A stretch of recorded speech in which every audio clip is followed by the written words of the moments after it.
에 나오는 부동산학의 총론도 한번 기억을 되살려 보겠습니다. 페이지 한 7페이지를 한번 보세요. 빠른 속도로 어느 게 중요한지 이제 점점 여러분들 공부량을 줄여야 돼요. 공부 범위를 줄여야 돼요. 지금까지 공부를 해보시다 보면 안 되는 게 있지 않았어요? 막상 이렇게 나오면은 야, 현장에서 못 풀 것 같다라는 판단이 되는 문제가 있잖아. 그거는 어떻게 지금부터 버려야 돼. 어느 파트가 가장 많이 버려져요? 투자론 아니야? 거기 계산 문제 작년 거 보면 만만치 않게 나오죠? 과감하게 스킵하는 거야. 그리고 항상 총 8가지 주제로 나눠졌잖아요. 인력공단에서는. 근데 각 파트마다 출제 평균 출제 문항수가 있고 본인들의 목표 문항수를 정해놓고 하셔야 돼. 근데 부동산학의 총론은 평균 출제 문항수가 3문제야. 3문제를 벗어나지는 않습니다. 한 번인가 벗어난 것 같은데 우리는 3문제 중에서 3문제를 다 맞히는 걸 목표로 하는 게 총론 파트야. 주제가 이제 부동산 학에 대한 소개, 부동산 개념, 토지 용어, 그리고 이제 부동산 특성을 중심으로 낸다. 특성은 거의 매년 나오는데 부동산 학에 대한 기본적인 소개는 7페이지 보면 거기 정의 있죠, 정의. 정의는 한번 쭉 확인만 해보세요. 부동산 학은 능률과 원리 및 응용기술을 개척하는 종합응용 과학입니다. 부동산 학에 대한 소개가 나오면은 요 개념이 나오죠. 요거를 풀어 쓴 것은 이제 1월 달에 쭉 했을 때 요것만 가지고도 30분짜리였는데 요 개념을 그대로 구현한 것이 이번에 성격. 성격은 별표 치셔야 돼. 성격상 보면 그대로 나오죠. 부동산학은 무슨 과학이다? 종합과학이야. 그러니까 후발 학문이기 때문에 부동산학보다 역사가 오래된 학문이 이뤄낸 성과를 다 받아들였다는 뜻이야. 그래서 종합이라는 단어, 종합과학이라는 말을 통해서 부동산학적인 유명한 용어가 나오죠. 무슨 개념? 복합 개념이란 말이 나옵니다. 그러니까 짬뽕이란 잡학이란 뜻이야. 잡학. 그리고 복합 개념인데 복합 개념 구성은 그래서 몇 개? 3개. 법률적 개념, 경제적 개념, 기술적 개념. 그래서 복합 개념의 말이 중간중간에 계속 나오는 이유가 부동산학은 종합학문이기 때문에 그래요. 근데 종합으로 끝난 것이 아니라 현실 부동산 문제를 해결하기 위해서 응용해서 이루어진 학문이죠. 여기서 한번 장난쳤지. 그 부동산학 자체가 많이 나오지는 않기 때문에 눈에 확 띄어요. 이건 무슨 과학으로 냈었다고요? 순수과학으로 나왔을 때 이건 틀리다라는 거야. 그래서 얼마 전에 25회 때가 나올 때는 부동산학은 순수과학이 아니라 응용과학이다라고 옳게도 표현한 적이 있었고, 그 부동산학은 이론적인 성격을 가지고 있죠. 그렇죠? 그래서 이거를 규범과학이다 그러기도 하고요. 이건 부동산학이 이론적 성격을 가졌다는 뜻이고, 그리고 부동산학은 경험과학의 성질을 가지고 있죠. 부동산은 무슨 성질을 가졌다는 뜻이야? 실무적인 성질을 가지고 있다는 뜻이에요. 결국 부동산학은 이론과 실무가 겸비된 잡학이다 라는 걸 알 수가 있어. 그리고 부동산학은 이제 일반 사회과학이라고 해야 되죠. 경제학 이런 것처럼 인간 생활에 발생한 문제를 해결한 학문이기 때문에 여기다가 자연과학이다라고 하면 맞다 틀렸다? 틀리게 되는 거야. 이렇게. 그래서 요런 걸 아셔야 돼. 종합, 응용, 규범, 경험, 사회과학입니다. 요것만 해주시고요. 그리고 이제 많이 하실 필요는 없어. 근데 부동산학의 연구 대상은 그 줄쳐드린 거 보시면 되죠. 분야가 이제 이것저것 많이 나열한 사람도 있지만은 부동산 활동가 현상. 본문에 다양한 활동과 다양한 현상을 공부하셨잖아. 활동과 현상이 이거를 부동산 학의 연구 대상 끝. 박스칭을 안 보셔도 되고, 그 부동산학을 연구할 때 주요 연구 방법이 있죠. 2가지만 이것도 극히 드물어. 잘 안 나와. 많은 학문적인 내용 중에서 2가지. 종합식 접근 방법이 있죠. 부동산학이 종합응용과학이니까 여기서부터 종합식 접근 방법이 나오는 겁니다. 그럼 종합식 접근 방법은 개념만 나온다고 봤을 때 종합식 접근 방법이란 하고 개념 풀어야겠지. 풀이하는 과정 중에 무슨 단어가 반드시 들어가야 돼. 복합 개념말을 안 집어넣고는 종합식 접근 방법 개념을 만들 수가 없어요. 거기 복합 개념에 동그라미 치시면 되는 거지. 1번만 보시면 돼. 1번만. 그리고 이제 합리적인 의사결정을 해주기 위한 연구 방법, 의사결정 접근 방법이라고 나오는데 딱 한 번 나와서 요거는 거기 이윤 추구하는 거 있죠. 이윤극대화 어쩌고저쩌고 그 개념을 설명할 때 이윤극대화란 말에 안 집어넣고는 어떤 의사결정 접근 방법의 논리를 전개하기가 어려워요. 그래서 종합식 접근 방법은 복합개념, 의사결정 접근 방법은 이윤극대화를 하기 위한 의사결정 과정에 논하는 거니까 이윤극대화 이렇게 하시면 돼. 그런데 이렇게 봤잖아. 앞 페이지 7페이지 내용 중에 제일 중요한 게 뭐야? 7페이지 전체에서 성격만이라도 보시면 된다는 거야. 시간적 여유가 없으면은 성격. 그리고 그 다음 페이지를 그냥 다 넘기셔도 돼요. 넘기시고 다만 이제 부동산학의 넘기시면 안 되고 잘못 말씀드렸다. 적국대 부동산학의 이념 중에 효율성과 형평성인데 개념은 굳이 지금 시점에서 아실 필요 없고 다만 이제 효율과 형평성 밑에 정리한 거 있죠. 동그라미 2번. 사익을 추구한다는 논리 봤을 때 민간 부분의 한정을 볼 때는 어느 이념이 더 중요한 거야. 효율성이 중요해, 형평성이 중요해. 사적 부분의 한정해 볼 때는 당연히 효율성이 중시되죠. 그 동그라미 2번만 체크하세요. 효율성과 형평성이라는 이념 중에서 밑에 설명하고 있는 2번. 사적 부분의 입장에서는 효율성이 중시된다. 이거 딱 한 번 나왔었고요. 활동의 주요 성격까지 우리가 지금 하기에는 좀 벅차고 그 밑에 부분은 표준산업 분류체계상 부동산업 분류 있죠. 이게 나오긴 했는데 이거 되게 중요하죠. 이거 별표 치셔야 돼. 그러니까 이제 8페이지 중에서는 제일 중요한 게 이 표준산업 분류체계야. 이 부동산 업을 활동을 분류하는 것은 학자마다 조금씩 달라요. 근데 그 학자들마다 하는 건 좀 곤란하니까 그냥 이제 법률에 규정된 걸 드립다 내버리지. 이거 어떻게 분류해요? 중, 소, 세, 세세 이렇게 하죠. 중소, 세, 세세야. 그럼 중분류 항목 물어보면은 이건 뭐다? 부동산 업. 그럼 소분류 항목은 다시 또 몇 개로 나눠져? 부동산업이. 2개로 나눠지죠. 임대 및 공급업. 그리고 이거는 서비스. 그리고 세분류가 다시 또 소분류 항목에서 2개로 나눠지지. 부동산 임대업하고 개발 및 공급업. 서비스업은 다시 뭐하고 뭐? 관리, 중개, 자문, 감정평가. 그리고 이제 최근에 나온 게 세세분류가 내기 좋죠. 임대업은 다시 몇 개? 3개. 개발 공급업도 3개. 전부 다 주거용, 비주거용, 기타. 주, 비기. 주비기죠? 근데 관리업만 뭐하고 뭐 나눠져? 그러니까 관리업은 뭐가 없다? 기타가 없다는 그것만 주의하시면 돼. 주비기, 주비. 그래 놓고 이거는 이제 중개 및 대립 투자 자문어 감정평가 이렇게 구성이 될 겁니다. 그 8페이지 상에서는 이제 그 표준산업 분류책 로마자 7번만 별표 치시면 되고요. 그러니까 부동산 학에 대한 내용을 이제 바로 넘어가기 위해서 아까 7페이지의 성격 또 요거 분류 체계 요 2가지만 잘 정리해 놓고 2가지만 기억해 놓고 나머지가 혹시 모의고사 같은데 또 기출문제 푸시다가 눈에 띄면은 그때마다 그냥 소화만 하시는 거야 이렇게. 그러고 나서 작년에 안 나왔기 때문에 올해 엄청나게 중요하다고 볼 수 있는 부동산 개념이다라는 거 9페이지 이거 되게 쉽죠. 문제 푸시다 보면은 그래도 부동산학에서 부동산 개념이 거의 1번 타자로 많이 내는데 현장에서 그러면 주제가 딱 4가지가 있어요. 하나가 뭐야? 거의 일방적으로 많이 내고 있는 복합 개념의 부동산에 대한 구분을 상황을 잘 알아두시는 게 가장 중요하고 두 번째는 뭐죠? 정착물에 대해서 잡으시면 되고 세 번째는 중부동산에 대한 내용을 잡으시면 되고 그리고 마지막이 뭐다? 헷갈리게 하는 복합 부동산에 대한 내용을 잡으시면 돼. 그리고 제일 밑 저변에 뭐에 대한 지식이 있어야 되냐?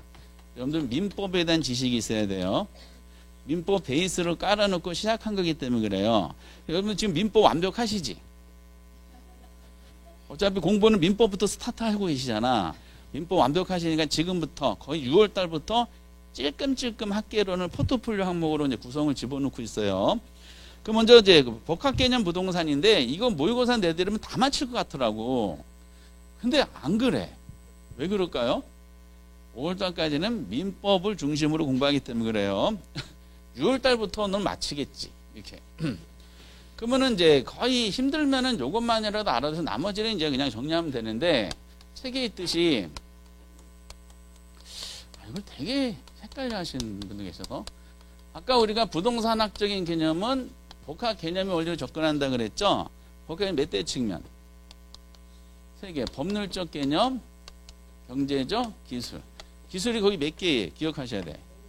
자연, 공간, 위치, 환경. 그렇죠? 아주 일방적으로 많이 내죠. 경제적 개념 거기 몇 개? 자산, 자본, 상품, 생산요소, 소비재. 다 경제 용어 아니야? 그치? 그리고 이제 법이 있죠? 법이 몇 개? 두 개. 협의의 부동산하고 광의의 부동산. 협의는 무슨 법? 민법이야? 세법이야? 민법이. 세법상으로는 민법상 부동산과 좀 다르죠? 민법에서는 토지 및 정착물이라 그러잖아. 세법은 뭐라 그래? 부동산 개념을? 그렇죠. 그렇다고 그러지. 거기는 토지와 건축물 그러죠? 그렇게 돼요. 토지와 정착물. 그리고 광해 부동산은 토지 정착물에다 뭐가 포함돼? 현실적으로 이 체계도만 요거 복합 개념 부동산만 알아도 사실상 공부가 끝났다라고 보시면 되실 것 같아요. 그래서 이 분류 체계 법률 경제 기술을 분류하는 요거 잘 정리한 다음에 두 번째 내용은 뭐를 잡아야 된다고요? 정착물을 잡아야 되지. 정착물 여기 있잖아. 그럼 정착물에서 중요한 지문이 있죠. 그 개념은 지금은 안 보셔도 돼. 개념과 장난 안 치니까. 먼저 정착물은 구분이 되지. 몇 가지로 구분이 돼? 두 개로 구분이 되고 줄 칠 것이 있죠. 토지의 정착물 유형에서 한 줄로 쭉 되어 있는 거 있잖아. 정착물에는 토지와 독립된 부동산으로 취급되는 것 요거 하나. 그리고 토지의 일부로 취급되는 것이 있다. 지금 몇 개로 나누죠? 두 개. 그 지문 자체를 중요합니다. 자체를 줄을 쳐주셔야 돼. 그래서 거기 줄 쳐드리는 거 두 개로 줄 쳐드린 거 독립된 부동산으로 취급되는 거하고 또 일부로 취급. 이거 자체가 나오죠. 그러니까 정착물의 종류는 두 개구나라고 알 수가 있지. 토지 및 정착물이니까 토지와 독립성이 인정되는 거하고 인정이 안 되는 거. 그럼 이 두 가지를 다른 거 낼 게 별로 없잖아요. 다 민법 지식이니까. 그래서 두 가지를 구별할 수 있느냐? 이게 이제 이 복합 개념 체계도 다음으로 나오는 거죠. 그래서 독립성이 인정되는 건 몇 개를 암기하셔야 돼. 학계로는 4개를 암기하셔야 돼. 건물, 그리고 등기된 임목, 명인방법 갖춘 개개의 수목, 그리고 또 유명한 뭐 농작물. 4개 정도는 기억해 주시면 돼요. 나머지는 다 정착물 지금 뭘로 봐? 토지의 일부에 해당되는 정착물 봐야 되죠. 그 나온 것처럼 담장, 국어, 돌담, 축대, 우물 등등등이 많이 해당이 됩니다. 제가 안 해드려도 쉽게 맞히시더라고.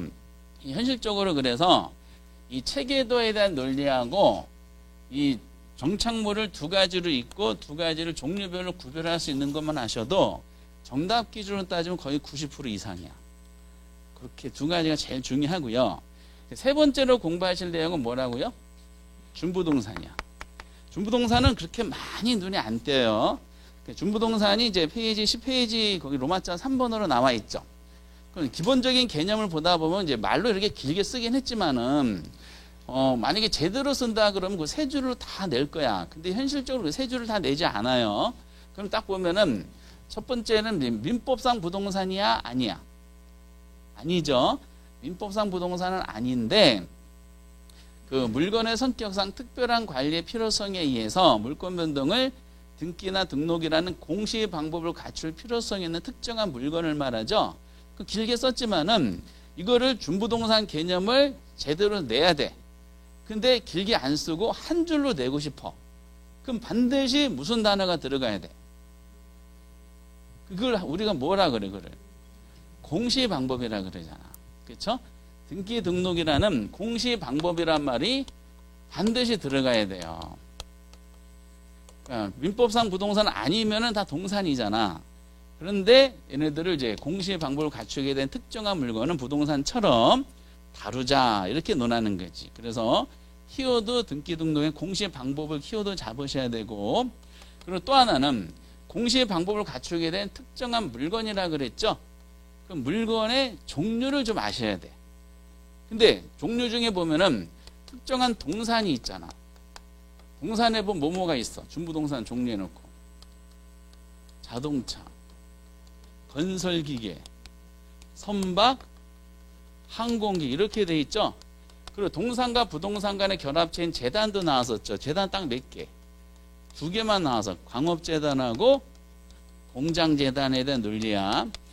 그런데 이제 이거를 디테일하게 많이 내진 않았어요. 그냥 이제 개념 정도만 준부동산이 가끔가다 나왔어. 근데 이게 왜 필요하냐?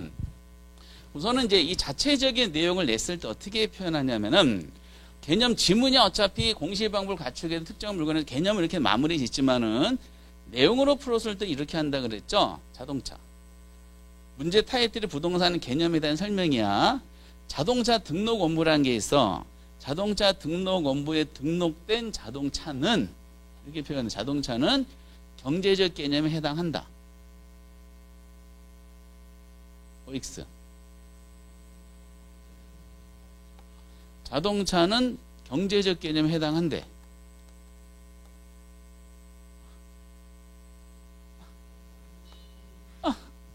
지금 우리가 뭐 한다 그랬어요? 준부동산에 대한 종류 한 거잖아. 그럼 준부동산은 어디에 해당이 돼?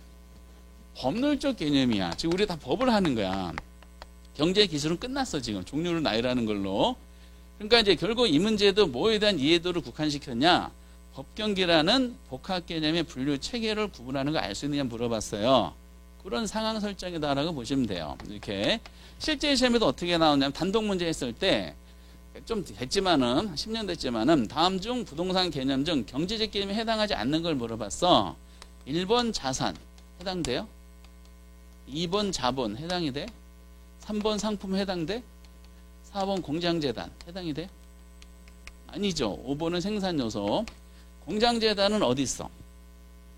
여기 있죠? 그러니까 준부동산에 대한 종류를 집어넣는 거야. 준부동산도 뭐에 해당한다고요? 법률적 개념에 해당하는 거야. 그러니까 지문이 나오면은 준부동산에 대한 개념을 공시방법을 찾으시는 걸로 쫑치시면 되고, 여기 종류가 나오는 거 있잖아. 개별적으로 종류를 자세하게 물어보진 않아요. 얘네들은 전부 다 무슨 개념? 법률적 개념을 아느냐를 분류체계로 구성이 돼요. 그래서 이 부동산 개념 국한이 이렇게 준비하고요. 조금 더 확장을 해보면은 그 준부동산에 대한 특징이 있죠. 특징에 보면 그 감정평가의 대상이 된다 이렇게 설명이 돼 있잖아. 그렇지? 그러면 준부동산은 전부 감정평가의 대상이 되나요? 이거는 감정평가를 공부해 보셔야지 알 수가 있는 거지. 따져볼까? 우리가 물건별 평가할 때 감정별 규칙에 자동차는 무슨 방법을 평가한다 그랬어?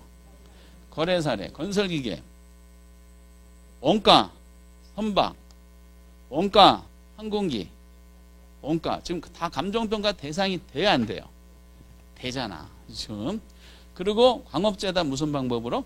수익환원. 공장재단도 개별평가하기 원칙이잖아. 이렇게. 전부 다 감정평가의 대상이 되는 거야. 그래서 그걸 평가론에서 물건물 평가를 나누고 그 특징의 끝에 보면 중개 대상물이 되는 경우도 있죠. 얘네들은 전부 다 감정평가 대상이 되지만은 중개 대상물이 되는 것도 있고 안 되는 것도 있어요. 예를 들어 자동차, 건설, 선박, 항공기는 중개 대상물이 아니잖아. 왜? 얘네들은 부동산이 아니니까. 근데 광업재단과 공장재단은 중개 대상물이 돼요. 왜? 이 재단 안에는 부동산이 포함되어 있기 때문에 그래요. 이렇게. 그래서 이제 다 하기 이제 힘드시면은 공시방법이라는 개념하고 이 혹시 종류가 나열되잖아요. 이 종류는 다 무슨 개념에 해당한다? 법률적 개념에 해당한다. 그 정도에서 마무리 지어야 돼. 많이 하지 마세요. 이렇게.